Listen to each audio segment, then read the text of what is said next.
Hey guys, how you guys doing? So in today's video we did some final touches to the stable of Ronaldo. That's my donkey. And after that we started making a new pathway to a mine entrance that I want to make because I need to get some iron. So in this video we're gonna talk about a few different things. The first thing that we're gonna talk about is diving deep or diving a little bit deep into what's the ego.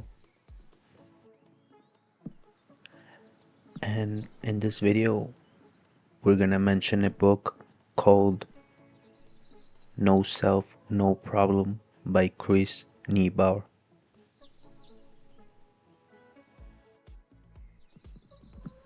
In this book, it's very interesting how the ego is described. So you guys remember what I talked about the ego being or it's you thinking that what you hear in your mind is actually you. So if your mind tells you I'm this or I'm that, and then you think that that is actually you, that it creates an ego. That's the ego. So what's really interesting about this book is that it states that in order for us to become awakened or enlightened, we have to drop our mental concepts, which is often the ego. So what I've realized is, for example, when I'm meditating, the ego would say, I'm doing this wrong, this is not working, I'm bored.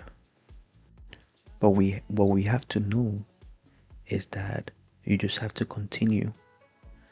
And the reason why the ego goes a bit crazy or starts saying this won't work, you're doing it wrong, and so on, is because the ego is afraid of its death. And what I mean of its death is it's afraid of not having an identity.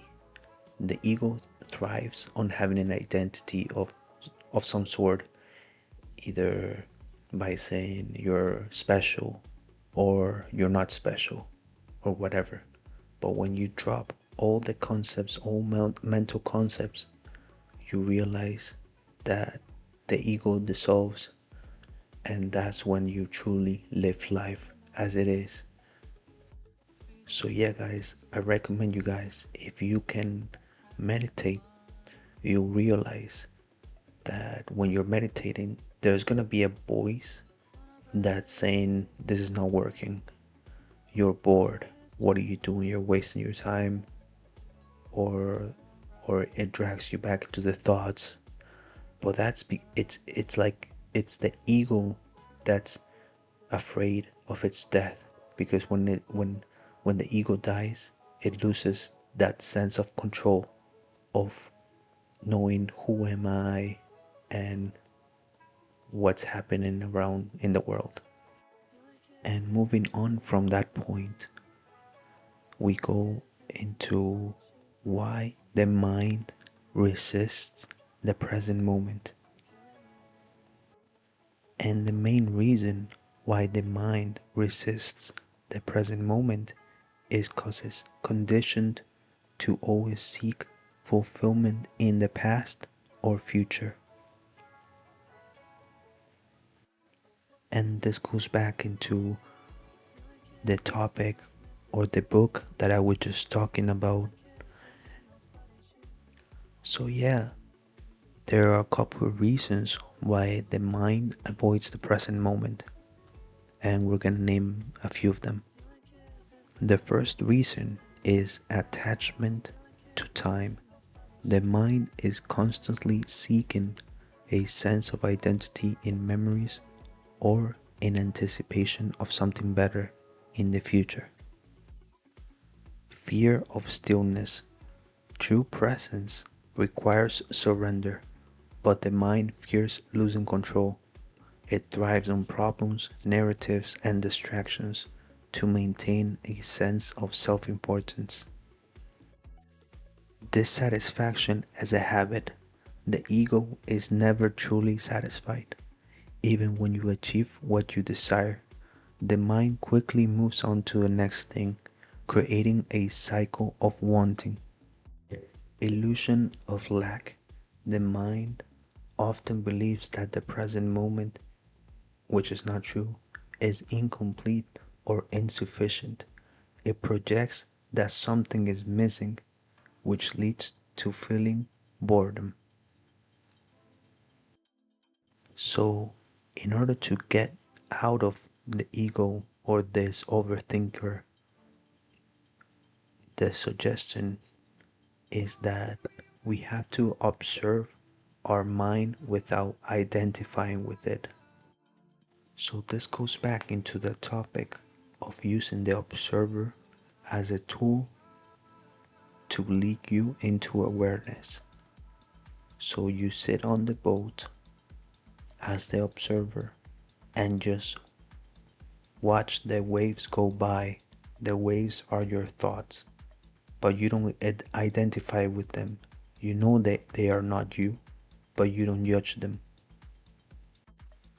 So moving on from this point, we now talk about good habits, for example. So what do I mean by good habits? I talked about this before, but basically us human beings are meant to create rather than always consume. So if you're feeling depressed or you're feeling down, always go into a habit or a hobby that lets you be creative. This can be drawing, writing, music, any form of self-expression can help you enter flow states, moments where you feel totally observed and present. Even making YouTube videos, social media, but creating content, not always consuming.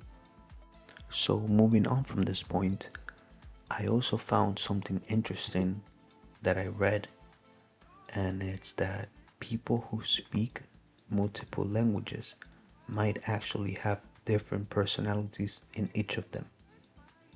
And I find this interesting because honestly I would not expect this, or it's something that I've never heard before and it's my first time reading about it. If you could instantly master one skill, what would it be? In my case, I would master the ability of detachment. What I mean about detachment is not attaching myself to my body or my mind or anything that happens to me. Just taking into account that this is an experience and my mind is not actually me. So yeah, I want to ask this question to you guys, and maybe you have different answers. Another thing that I read online was that in the year 1982 there was a thought experiment, like a theory thing. Two scientists wondered whether the troodontid dinosaur could have evolved to look more like humans, and they showed a picture and it really looks like those aliens we look in movies. And this was a thought experiment because they based their theories on the idea that this species of dinosaur already had a large brain and already had stereoscopic vision and some other features that could have evolved into looking more like us humans.